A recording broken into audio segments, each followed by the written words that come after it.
आजकल जब भी कोई भारत के प्राचीन ज्ञान विज्ञान की बात करता है तो कुछ लोग कहते हैं गड़े मुर्दे क्यों खाड़ते हो, विज्ञान केवल पश्चिम की ही देन है। भारतीय लोग तो अनपढ़ गंवार थे। आज में जियो कल किसने देखा है, जो बीत गया सो बीत गया, उसके विषय में बात करने से क्या लाभ।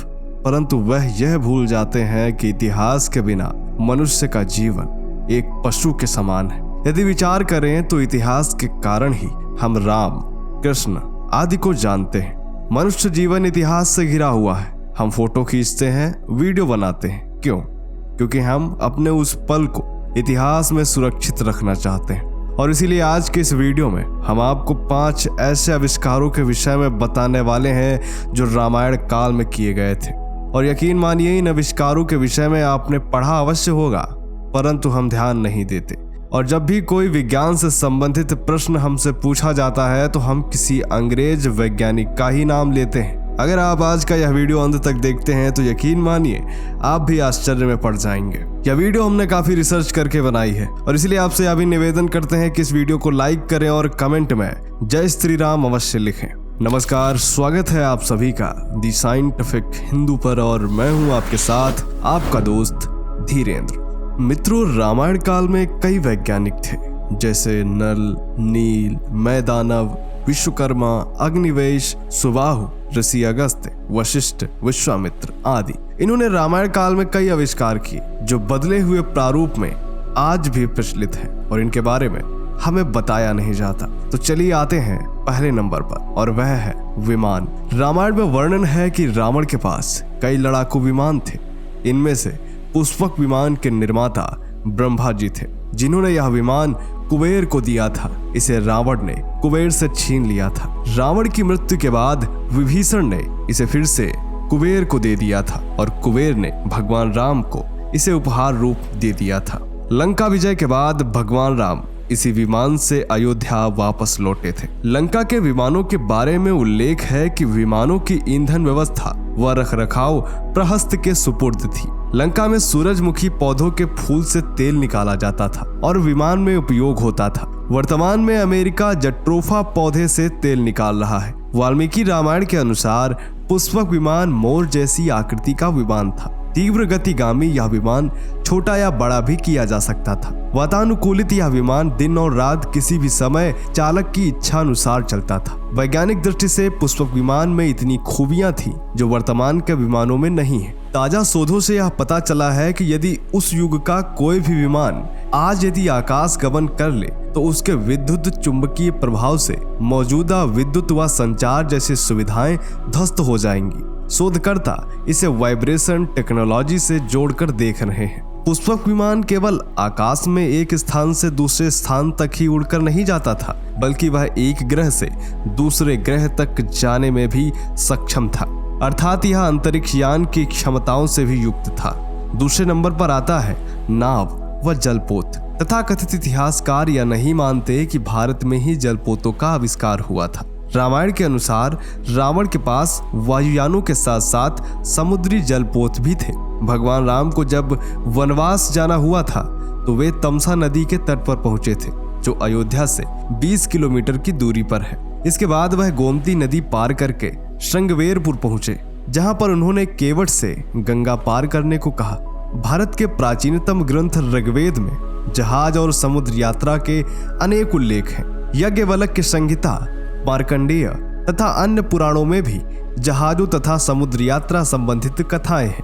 ईसा पूर्व 4th शताब्दी में भारत अभियान से लौटते समय सिकंदर के सेनापति नियार्कस ने अपनी सेना को समुद्र मार्ग से स्वदेश भेजने के लिए भारतीय जहाजों का बेड़ा एकत्रित किया था। ईसा पूर्व 2य शताब्दी में निर्मित सांची स्तूप के पूर्व तथा पश्चिमी द्वारों पर अन्य मूर्तियों के साथ मध्य में जहाजों की आकृतियां भी बनी हुई है। तीसरे नंबर पर आता है शतरंज की उत्पत्ति। प्राचीन काल में शतरंज भारत में ही खेला जाता था। प्राचीन भारतीय साहित्य में इसका उल्लेख मिलता है। शतरंज की उत्पत्ति कब और कैसे हुई यह निश्चित रूप से नहीं कहा जा सकता।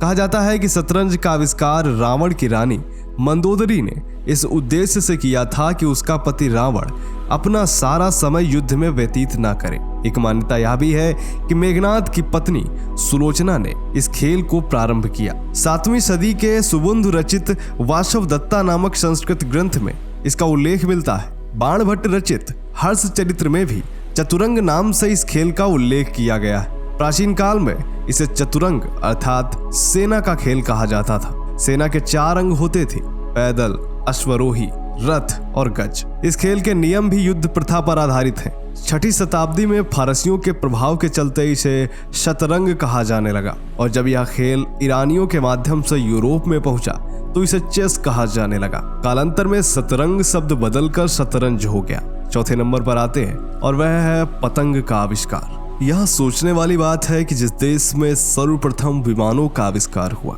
वहां क्या पतंग, ग्लाइडर आदि का आविष्कार नहीं हुआ होगा। वाल्मीकि रामायण में वर्णन है कि भगवान राम ने बचपन में पतंग उड़ाई थी। इसी घटना का जिक्र तमिल की तंदनान रामायण में भी किया गया है। तंदनान रामायण के अनुसार मकर संक्रांति के पावन दिन पर भगवान राम ने पतंग उड़ाई तो वह इंद्रलोक में पहुंच गई थी। पतंग को देखकर इंद्र के पुत्र जयंत की पत्नी ने पतंग की डोर तोड़कर पतंग अपने पास रख ली।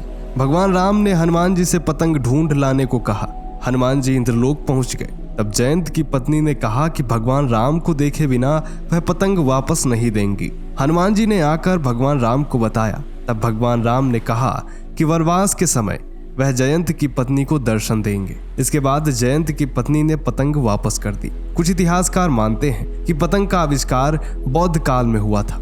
मुगल काल में पतंगबाजी का शौक परवान चढ़ गया।